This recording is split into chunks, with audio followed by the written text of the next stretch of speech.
Lena grimaced at me as I declared my departure, and I countered by keeping a quiet, unwavering stare.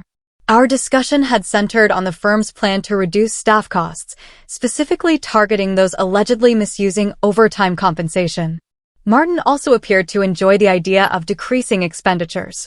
A week later, my phone was constantly buzzing with calls from the firm. Upon picking up, the president demanded sharply, "Who exactly are you?" Unable to restrain myself, I let out a mocking sneer at the president's query. In return, I introduced myself as Julia, a 60-year-old staffer with 38 years of loyal service since finishing college.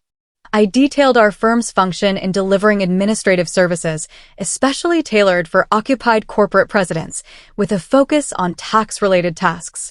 I proudly oversaw 45 clients, a task that had become burdensome even with the help of a part-time worker.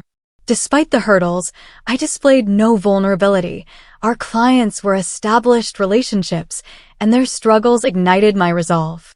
As I sat at my computer today, the continuous torment from Martin and Lena pressed heavily on me. Martin, who was 7 years younger than me and had recently been appointed as head of the tax department, had altered his behavior dramatically 3 months after his promotion. His previously courteous demeanor was now marked by disdain and complaints, turning every exchange into a battle. Even when I pushed back, he remained indifferent, advising me to refer to the manual for advice and cautioning against superfluous actions. Lena, Martin's aide, partook in the bullying, critiquing my productivity and ridiculing my ordinary status, unaware that I had once turned down a promotion to head the department. I resolved to fulfill my duties despite their continuous ridicule, with Martin labeling my increased overtime as frivolous and Lena concurring, lamenting that my persistent overtime was hindering the tax department's efficiency. The latest reason for my extended hours was Martin unexpectedly dumping a month's worth of client files on my desk to be organized by month's end. After hours, my complexion paled as I reviewed the files, exclaiming in bewilderment, "Wait, all of these have deadlines this month, right?" But before I could fully comprehend the situation, Martin had already cleared his desk, showing no interest in my queries.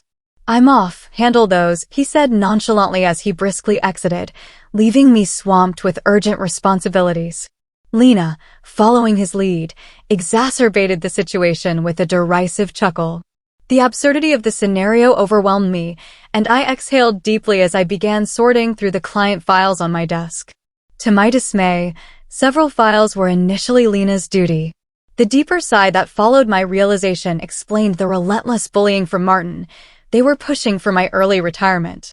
My vast expertise and deeper understanding in tax matters made me a more valuable asset to the tax department than Martin. Martin's distant manner and unappealing appearance led everyone, except for Lena, to shun him. It appeared that Lena's closeness to him was calculated, motivated by Martin's preference for younger female staff. The superficiality of their mindset sent shivers up my spine. Lena's antagonism wasn't merely personal. She sought to gain favor with Martin, who was responsible for evaluating the performance of the tax department. Despite these obstacles, I had to handle the filings in addition to preparing tax declarations for my designated companies. It seemed that today's workload was far from over. However, filing for overtime would only provoke complaints from Martin and Lena, leaving me to face the prospect of unpaid additional hours. Then, unexpectedly, I was summoned to the president's office. Our company had recently experienced a change in leadership due to the sudden illness of the former president. The new president, the son of the former president, was not well acquainted with our company. Upon entering the office, I saw Martin and Lena smirking unpleasantly in a tense environment. The president then dropped a bombshell. "Julia, you will need to resign by the end of this month." My mind reeled as I sought clarification. Martin and Lena had evidently accused me of overbilling for overtime, noting that while others logged around 15 hours, I had exceeded 80 hours. The president, unaware of the actual circumstances, seemed impressed by Martin and Lena's lack of overtime. The harsh reality dawned on me. The inflated overtime resulted from handling Martin and Lena's tasks. However, disclosing Martin's directives could mistakenly depict my own inefficiency in time management. I laid out the facts, stating that I had not overbilled for overtime but struggled to complete my tasks within regular hours. The president, though expressing skepticism, acknowledged the absence of concrete evidence to further investigate. Nonetheless, he maintained that they couldn't keep someone working at such a slow rate. Resigned to my fate, I accepted his suggestion to resign, realizing I had dedicated 38 years to the company. Despite my commitment, the extra workload imposed by Martin and Lena went unappreciated. I consented to resign at month's end, having already communicated my decision to the president. As I left the office, Martin and Lena's disdainful smiles radiated satisfaction. Exiting the president's office, Lena mockingly thanked me for quitting, her scorn piercing. I met her derision with a silent, steady stare, facing similar contempt from Martin, who praised the reduction in labor costs and labeled me as exploiting overtime pay. Observing their gleeful exchange, I reflected on the transition process, preparing documents for all my clients. I ensured proper goodbyes and scheduled personal meetings with those I could. Unable to arrange a meeting with the president, I opted for letters to announce my successor. A week after resigning, while savoring a moment of tranquility at home, my mobile phone persistently rang with calls from the company. Despite completing social insurance formalities, the continuous calls from the company and Martin and Lena's personal numbers prompted me to reluctantly answer. As I picked up, the president urgently inquired, "Who exactly are you?" I couldn't help but mockingly reply, "Just an unemployed lady who resigned from the company, nothing more." In response, the president urgently explained the chaos since my departure, 49 calls to stop transactions with the company. He pleaded for my immediate return, revealing a sense of panic in his tone. Reluctantly, I rose from my seat and made my way back to the company. Upon my arrival, I found Martin and Lena waiting, their faces notably pale and dark circles underlining their weary eyes. Surprised by their drastic change in appearance, I inquired about what was happening. Martin glared at me and revealed, "Since you left, we've been bombarded with calls to stop transactions, not just from your clients, but also from prospective companies we were planning to introduce." "What did you do?" Lena echoed the suspicion, expressing disillusionment at the thought of me resorting to underhanded tactics. Their haggard appearance suggested the toll handling cancellations had taken. While I had not manipulated the clients, I had a hunch about the reason behind the transaction halts. Considering the inevitability of cancellations, I mumbled my thoughts aloud. Martin, however, accused me outright, insisting I had orchestrated something. He demanded I go to the president's office immediately, forcefully escorting me there. Upon entering the president's office with Martin and Lena, the president greeted me with a direct look in his eyes. Martin declared, "President, I brought her," with an air of authority, while Lena hurriedly followed suit. Ignoring their accusatory tone, the president questioned me about the abrupt halt in transactions after my departure. I took a deep breath and explained, "Our clients don't need us to manage their taxes. There are tax accountant firms that offer cheaper services. They continued with us because of me." Martin snapped back, questioning my self-worth, and Lena taunted me, both challenging my value to the company. Undeterred, I elaborated on my unique approach, offering tailored tax-saving strategies that resonated with our clients. Martin dismissed it as inefficient, arguing that their manual-based operations were more practical. The president sighed deeply, recognizing the fundamental difference in our approaches. In a serious tone, he said, "Actually," signaling a crucial revelation or decision to follow. I received a surprising call from my father, the former president. It turns out that some clients who had stopped transactions went directly to Dad to negotiate on my behalf. I hadn't anticipated clients going to such lengths for me. Dad emphasized that the tax department thrived because of my contributions. Not only did I manage my clients efficiently, but I also supported my colleagues' clients, possessing knowledge that even Martin couldn't match. Dad disclosed that if I hadn't declined the promotion, I would have held a higher position than a department head by now. The current president expressed regret with a pained expression. Lena appeared shocked, probably grappling with the idea that I could have been her superior.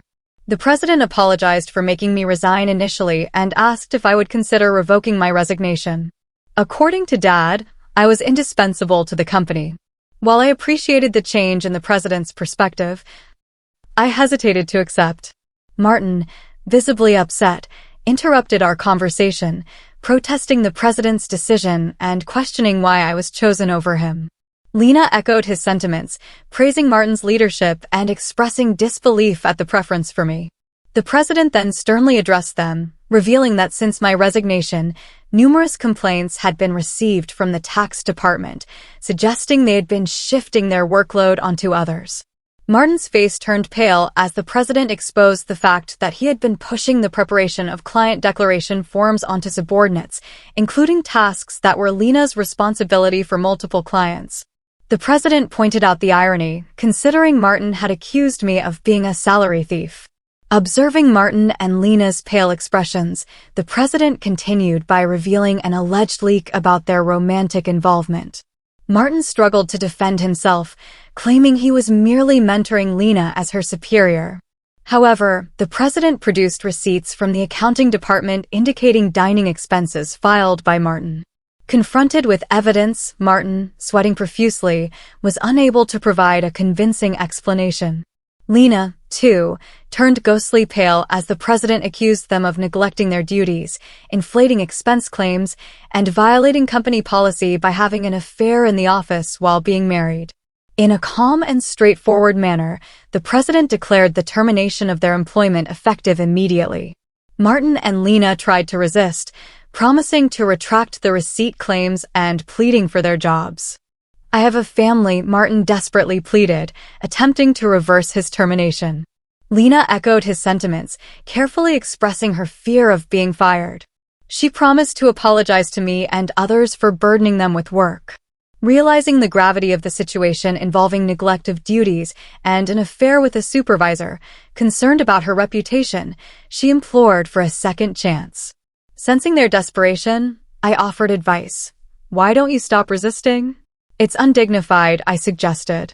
Martin glared at me, retorting, "Shut up. What would a single person like you understand?" I sighed, reminding him, "Martin, you were the one who got me fired. It's just karma. What goes around comes around. Why don't you take some responsibility and reflect a bit?" Frustrated, Martin looked away while Lena bit her lip in distress. Aware of more details about their misconduct, I turned to the president, asking with a smile if I should share them. Martin and Lena frantically tried to stop me, fearing further exposure. I issued an ultimatum, warning them that wrongdoings would eventually come to light, urging them to face reality before it worsened. At my word, both Martin and Lena collapsed to their knees, and the president decided to fire them on the spot. Later, I revealed more about their misdeeds, including Martin faking business trips to spend days with Lena and their insidious tactics of harassing disliked employees into quitting. Despite my attempts to help those employees, Martin and Lena's strategies were relentless. They repeatedly reprimanded and pressured employees out of my sight, often assigning sudden tasks with tight deadlines. The resigned employees had initially asked me to keep quiet, but since they were now happily working elsewhere, I decided it was time to speak up. The president, furious at my revelations, expressed anger about cutting Martin and Lena's final salary. He intended to conduct a comprehensive review of previous exaggerated expense reports. Martin, with tears streaming down his face, pleaded with the president not to reduce his salary, fearing the repercussions for his family. As the facts were disclosed, Martin's extramarital affair with Lena became public, resulting in his divorce. Consequently, both faced demands for compensation in the divorce proceedings, highlighting the severe repercussions of their actions. I learned about the situation when Martin contacted me, seeking help to convince the president to reverse their termination. Lena and Martin were in a difficult position. Despite their attempts, they found it challenging to find new employment in the tax sector. The close-knit nature of the industry meant that news of their wrongdoings spread quickly, causing potential employers to be wary of hiring them. In a desperate attempt to make ends meet and handle the financial demands of the divorce, they took up manual labor at construction sites, a significant shift from their former office jobs. Lena frequently called me, weeping, seeking assistance. "Julia, please help. I only wanted a better life, and I never truly liked Martin, she sobbed. However, I could not overlook that their current plight was a result of their own decisions. I had been affected by their actions, along with many others. I reminded Lena that she was experiencing the natural outcomes of her choices. You can't unring a bell, I stated firmly. Enduring difficulties was the direct result of her actions. Lena's sorrow was palpable in her pleas, yet despite her regrets, the situation remained unchanged. As for myself, I chose to withdraw from the turmoil of corporate life. Despite the president's appeals for my return, I refused. Having been asked to resign, I harbored no intention of going back. Instead, I found peace working in a friend's tax office, augmenting my income and enjoying a more tranquil lifestyle.